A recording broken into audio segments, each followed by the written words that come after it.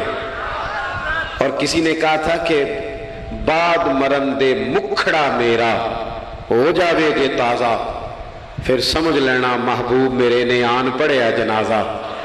تو بھائی اپنی زندگی میں اخلاص پیدا کرے۔ ہم نا غریب لوگ بھی امیروں سے تصویر کھنچوانا پسند کرتے ہیں، امیروں سے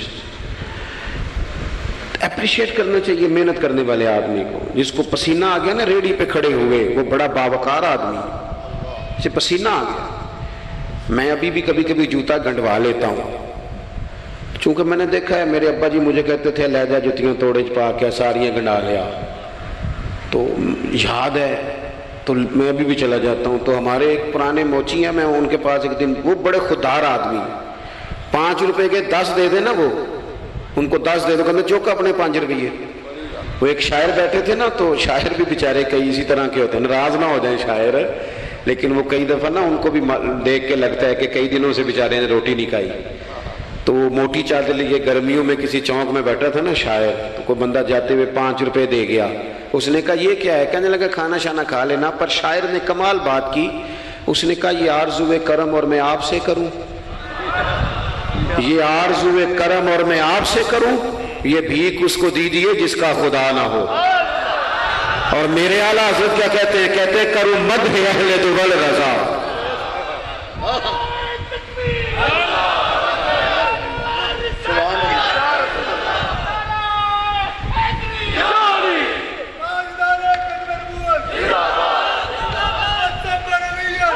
ماشاءاللہ۔ تو آپ حضرات میری بات سنیں گے، اپنی زندگی میں اخلاص لائیں، للہیت لائیں۔ چوتھی بات سنیں، اور میں اسی پر بات سمیٹنے کی کوشش کروں گا۔ اللہ کے رسول صلی اللہ علیہ وسلم کی سیرت مبارکہ میں جو چیز آپ کو بڑی نظر آئے گی نا، وہ احساس ہے۔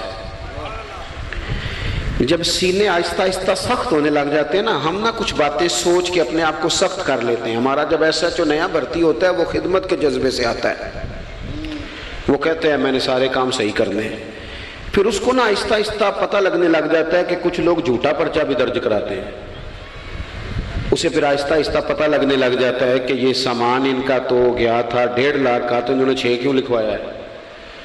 پھر وہ پھر سخت ہونے لگ جاتا ہے۔ لوگوں کو دیکھ کے سخت نہ ہو، سخت نہ ہو۔ پھر آپ کے پاس بڑی باتیں، مجھے ایک دفعہ ایک صاحب نے کہا آپ کو تقریر پہ بلانا ہے، پیسے کتنے لیتے ہیں؟ میں نے کہا دے دو کو 1.5-2 کروڑ روپیہ۔ کہنے لگے تو بہت زیادہ نہیں، تو میں کہا وکنا ہے تو پھر بندہ چاج نہ وکے۔ اب تیرا خیال ہے 25-30 ہزار اپنا ریٹ لگوا لیں، اتنے لو ہو جائیں، سانو تخت ہزارے دی لوڑ کیے نالے کی لگے شہر بمول دے نال اسی اپنی بال کے سیکنے ہاں۔ میں نے بہت بڑا مدرسہ شروع کیا، باہر گلہ نہیں لگایا۔ مجھے ایک صاحب کہنے لگے خیر پہ ہے تو ان پیسے کتوں ہوندے نے؟ میں کیوں اتھوں جتوں ہوندے نظر نہیں ہوندے۔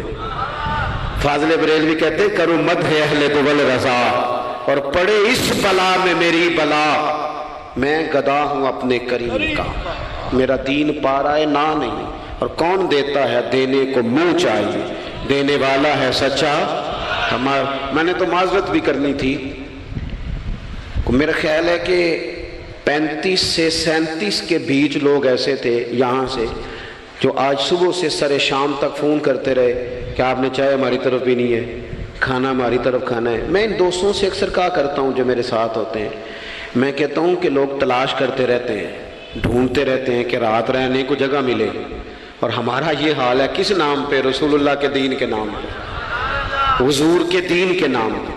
اپنی زندگی میں احساس پیدا کریں، اگر آپ سخت ہو سکتے ہیں، کچھ بھی کہہ کے سخت ہو جائیں، کچھ بھی کہہ کے. مجھے میرے سنگی کہتے رہتے ہیں 7-8 گھنٹے کا آپ سفر کر کے جاتے ہیں تو آپ فوٹو والوں پہ سختی کریں، آپ کہیں کسی سے نہیں ملنا، میں نے ذرا آرام کرنا ہے، میں نے تھوڑا لیٹنا ہے. تو میں کہتا ہوں یار اپنی اوقات بھی تو ہمیں دیکھنی چاہیے تھی. کون کسی کو ملتا ہے؟ کوئی دور ہے. احساس پیدا کریں قوم کا، اپنے دل میں احساس لائیں. جب آپ سخت ہو جاتے ہیں نا تو پھر آپ سب کے لیے ہو جاتے ہیں. جب بندہ سخت ہو جاتا ہے نا، تھوڑا تھوڑا نا ہمیں لالچی بنایا گیا ہے، مختلف چیزوں پہ انعام رکھے گئے، مختلف رنگوں میں لوگوں کو مختلف انداز میں قائل کیا گیا، مزاجوں میں کچھ بھرا گیا ہے. وہ اس طرح کا ماحول بن گیا کہ باپ نے جوانی پتر کو دے دی. ساری زندگی وہ جو لوگ سعودی عرب یہاں سے گئے تھے 35 سال انہوں نے وہاں کمبل نہیں بدلا. جس کمبل میں انہوں نے جاتے خریدا تھا واپسی پہ بھی وہی تھا. رہائشیں یہاں بنی وہاں نہیں بنی. میں نے بیرون ملک ایسے لوگ دیکھے ہیں جو 3 وقت روٹی نہیں کھاتے، 2 وقت کھاتے ہیں کہ گھر پیسے بھیجنے. لیکن لالچ اتنا عروج پہ چلا جاتا ہے بعض گھروں کا، سب کا نہیں بعض کا، کہ اسی باپ کو جس نے زندگی لگا دی، بچے کہہ رہے ہوتے ہیں ابا جی آپ کو ڈھاب کا کام کر لیتے تو آج ہمارے وارے نے ارے نہ ہو جاتا. مجھے ایک بزرگ فرمانے لگے پیر صاحب بالاں کو بھی عزت کران لی، ابے دا مالدار ہونا ضروری جے. خدا را اس سے باہر آئیں، احساس پیدا کریں. جب احساس آ جائے، قرآن مجید نے میرے نبی پاک کی شان یہ بیان کی ہے کہ عزیز علیہ ما عنتم حریص علیکم بالمؤمنین رؤوف الرحیم. یہ کمال ہے، اس سے آگے کیا کوئی حاشیہ دے سکتا ہے؟ رب فرماتا ہے لوگو تم مشقت میں پڑھو تو میرے نبی کو تکلیف ہوتی ہے. آپ کبھی حدیثیں پڑھیں نا تو رونگٹے کھڑے ہوتے ہیں. آپ کو درجنوں حدیثیں اس عنوان کی ملیں گی کہ حضور فرماتے ہیں میرا دل کرتا ہے لمبی نماز پڑھاؤں. نماز اللہ کی، دل حضور کا کرتا ہے. فرمایا دل کرتا ہے لمبی نماز پڑھاؤں، لیکن پیچھے سے کسی بچے کے رونے کی آواز آتی ہے، کسی بوڑھے بیمار کا خیال آتا ہے، میں نماز چھوٹی کر دیتا ہوں. حضور فرماتے ہیں میرا دل کرتا تھا ہر وضو کے ساتھ مسواک ضروری قرار دے دوں، پر تمہیں تکلیف ہوگی، نہیں ضروری قرار دے.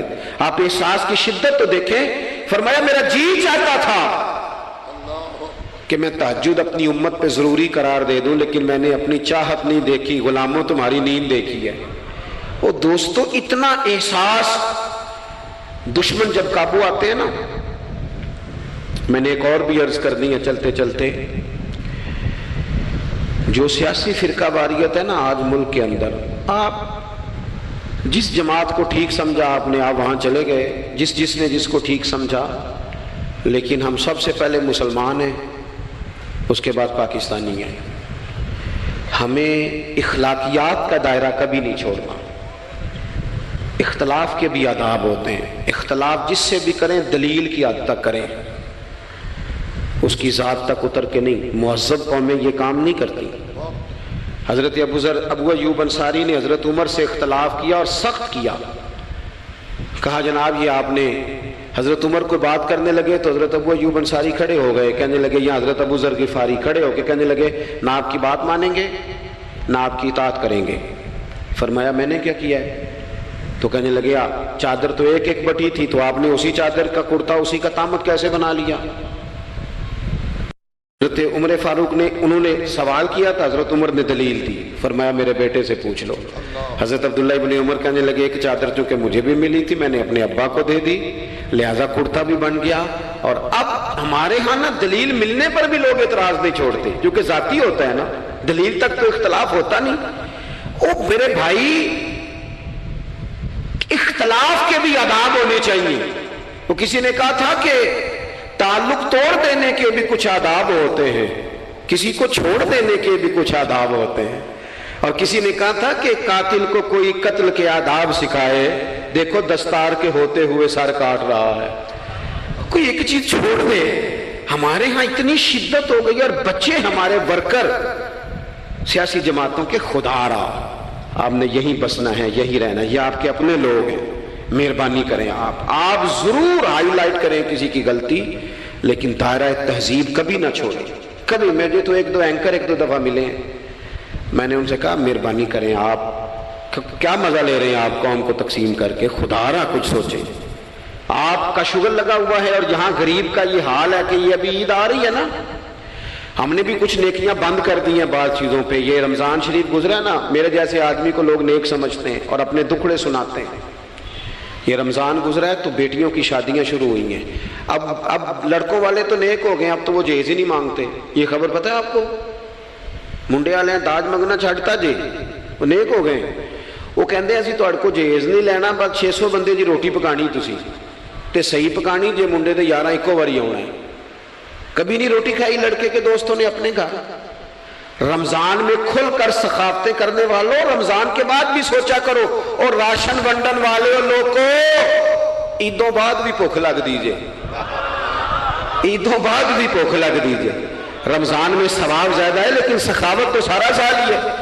تو کچھ چیزیں ایسی ہیں ہمیں حضرت سیدنا عمر فاروق نے جب جواب دے دیا نا کہ اس طرح ہے، اب وہ اختلاف دلیل تک تھا، اختلاف دلیل تک تھا، تو حضرت ابو ایوب انصاری اٹھ کے کھڑے ہو گئے.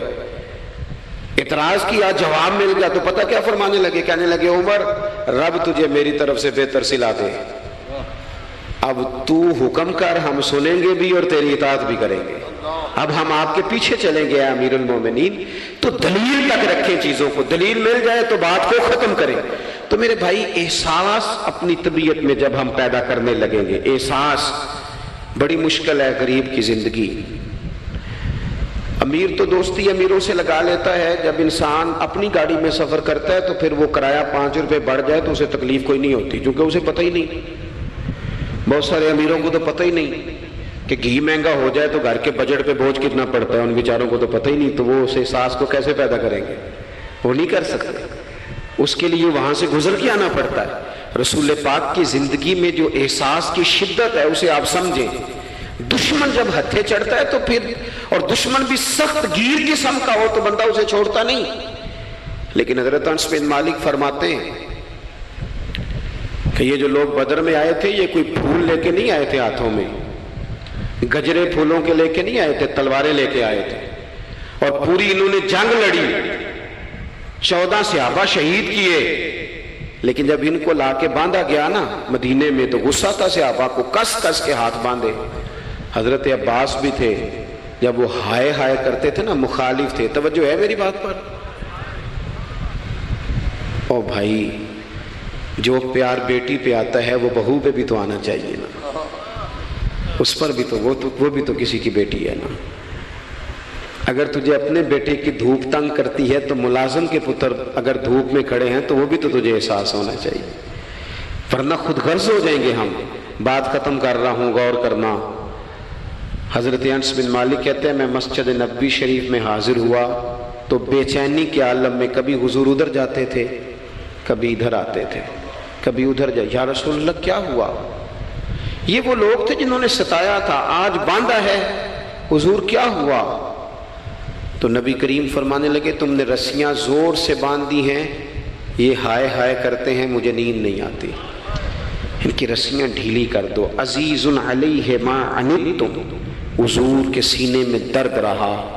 وہ درد کبھی حضور کو طائف لے جاتا، کبھی کہیں. اور وہ درد کی وہ پیار کی شدت اتنی تھی کہ جب بڑی تکلیف دی نا میدان احد میں اور دانت مبارک شہید کر دیے تو حضرت صدیق اکبر نے کہا یا رسول اللہ دعا کریں یہ تباہ ہو جائیں. تو ہاتھ اٹھائے نبی پاک نے، دعا کیا کی؟ کہا اللہ انہیں ہدایت دے دے، انہیں پتہ ہی کوئی نہیں یہ کیا کر رہے ہیں. تو میرے عزیز، ایک تو اپنی زندگی میں سچ لائیں، خدا را سچ بولیں، آپ پکے وعدے کریں. میں ایک دن اپنی مسجد کے امام صاحب سے عرض کر رہا تھا، میں کہہ رہا تھا اگر آپ کہتے ہیں نا کہ 4:20 پہ فجر ہوگی تو 21 پہ نہ پڑھائیں، آپ نے وعدہ کیا 4:20 کا. قوم کو تو انتظار کرنا چاہیے 1-2 منٹ، کوئی حرج نہیں، لیکن ہم جو وعدے کرتے ہیں ہمیں بھی پورے کریں. سچ بولیں، دیانتداری کا مظاہرہ کریں، زندگی خالص گزاریں، جس کے ساتھ بھی وقت گزاریں اس کی خیر خواہی کریں، مخلص ہو جائیں اور اپنی زندگی احساس والی کریں. امام غزالی فرمایا کرتے تھے تو بانٹنے کا ارادہ کر، رب بانٹنے کی توفیق بھی دے دے گا. تو پروگرام تو بنا.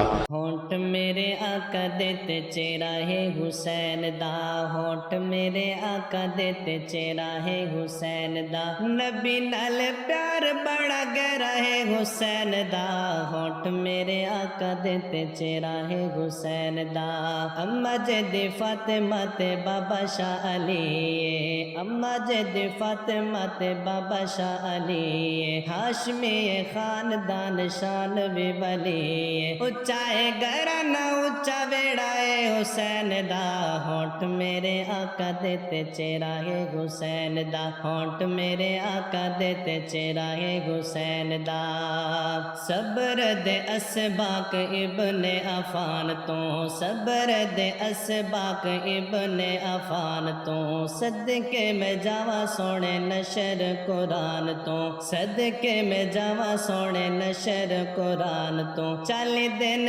ریا جتے پیرائے حسین دا، ہونٹ میرے آقا دے تے چہرہ ہے حسین دا، ہونٹ میرے آقا دے تے چہرہ ہے حسین دا، کربل وچ نہ حسین گھبرایا ہے، آسے پاسے فوجا پانی بند کروایا ہے، کربل وچ نہ حسین گھبرایا ہے، آسے پاسے فوجا پانی بند کروایا ہے، ظالمان نے تنگ کیتا، ظالمان نے تنگ کیتا گھیرائے حسین دا، ہونٹ میرے آقا دے تے چہرہ ہے حسین دا، ہونٹ میرے آقا دے تے چہرہ ہے حسین دا، ہونٹ میرے آقا دے تے چہرہ ہے حسین دا، نبی نال پیار بڑا گہرا ہے حسین دا، ہونٹ میرے آقا دے تے چہرہ ہے حسین دا۔